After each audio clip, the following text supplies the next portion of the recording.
Bombastic side eye, criminal offensive side eye.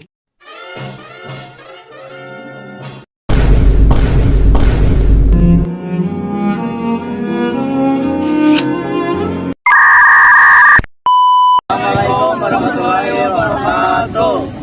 Perkenalkan, kami dari kelompok 1 di sini akan mempresentasikan hasil diskusi kami mengenai dua kasus yang kami ambil. Sebelum itu saya akan memperkenalkan diri. Nama saya Lea Lenka. Nama saya Gerard Fajar Fauzian. Nama saya Sofian. Nama saya Emres Bukti. Dan saya Iwan Surahman. Di sini kami akan mempresentasikan dua kasus yang kami ambil. Kasus pertama yaitu kasus manipulasi data pemilih pada pemilu tahun 2004 dan kasus kedua yaitu penyelundupan narkoba. Oke, untuk kasus pertama yaitu manipulasi data pemilih pada pemilu tahun 2004. Pelakunya sendiri yaitu panitia kelompok dan pihak-pihak tertentu yang terlibat dalam pemilihan suara. Untuk korbannya sendiri yaitu demokrasi itu sendiri dan kepercayaan masyarakat terhadap integrasi pemilihan umum. Kronologinya di kasus pertama ini adalah perencanaan dan persiapan. Pelaku Apa nih? Astagfirullahaladzim. Dan gue tidak kejadian gedor. Astagfirullahaladzim, kamu ini berdosa banget.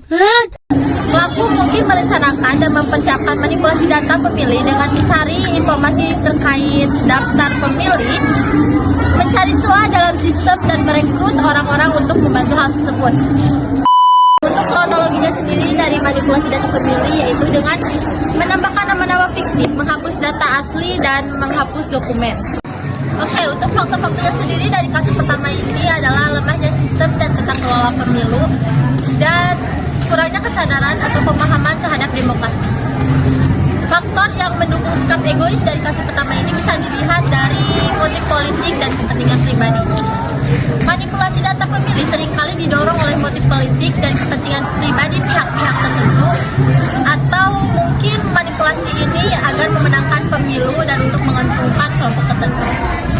Untuk dampaknya sendiri dari kasus pertama ini yaitu dampak terhadap individunya, hilangnya hak suara. Terakhir yaitu dampak terhadap masyarakat, meningkatnya ketegangan sosial. Manipulasi data sendiri seringkali memicu ketegangan sosial antar kelompok masyarakat, terutama jika mengenai perselisihan hasil pemilu. 괜찮아. 괜찮아요. 괜찮아. Kasus penyelundupan narkoba. Pelakunya adalah sindikat narkoba internasional, dan yang kedua kulir narkoba, yang ketiga penyelundupan narkoba lokal. Korban utamanya adalah masyarakat luas, terutama generasi muda. Kronologinya sangat beragam tergantung pada jenis narkoba dan modus operasi. Contoh kronologi penyelundupan di Bandara Soekarno-Hatta. Sindikat narkoba merencanakan penyelundupan narkoba jenis sabu dari Malaysia ke Indonesia. Sindikat memperoleh sabu dari bandar di Malaysia. Kulir narkoba menyembunyikan dalam tas koper dan masuk ke Indonesia melalui Bandara Soekarno-Hatta. Petugas bea cukai menangkap kulir dan menemukan sabu tersembunyi. Kulir diadili dan dijatuhi hukuman penjara. Oke, di sini saya akan melanjutkan penyampaian dari kasus yang kedua tentang kasus penyelundupan narkoba. Faktor-faktor dari kasus penyelundupan narkoba adalah faktor internal dan faktor ekonomi. Faktor yang mendukung sikap egois adalah pelaku seringkali tidak peduli dengan dampak negatif narkoba. Mereka hanya fokus pada keuntungan pribadi tanpa mempertimbangkan kerusakan yang ditimbulkan. Dampak terhadap individu yaitu kesehatan fisik dan mental. Penyalahgunaan narkoba memiliki dampak buruk bagi kesehatan fisik dan mental individu. Hal ini dapat mengakibatkan kerusakan pada organ vital seperti paru-paru, hati, dan jantung. Dampak terhadap negara yaitu kerusakan citra internasional. Penyelundupan narkoba dapat merusak citra internasional negara dan menghambat kerjasama internasional.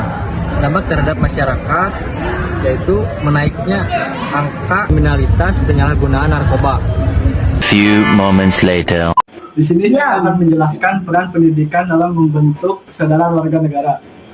Dengan mengenalkan hak dan kewajiban, khususnya pelajaran PKN, siswa diajarkan tentang dasar-dasar konstitusi dan hak asasi manusia dan kewajiban sebagai warga negara.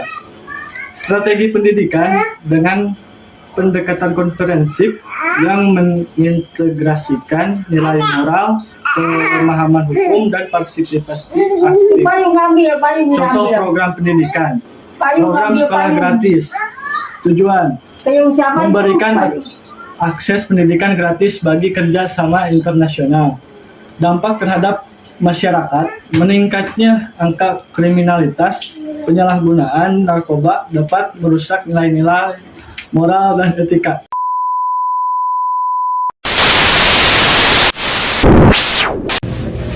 Baik, di sini saya akan menjelaskan strategi pendidikan yang diterapkan di Indonesia, yaitu dengan penanaman nilai-nilai moral dan etika, nilai-nilai seperti kejujuran, tanggung jawab, dan integritas.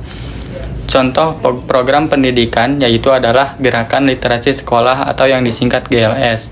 GLS adalah program yang bertujuan untuk menumbuhkan budaya literasi di kalangan siswa, guru, dan masyarakat sekolah. Keberhasilannya dapat meningkatkan minat para siswa dan guru serta mendorong pembentukan komunitas literasi sekolah. 그대는 선물입니다.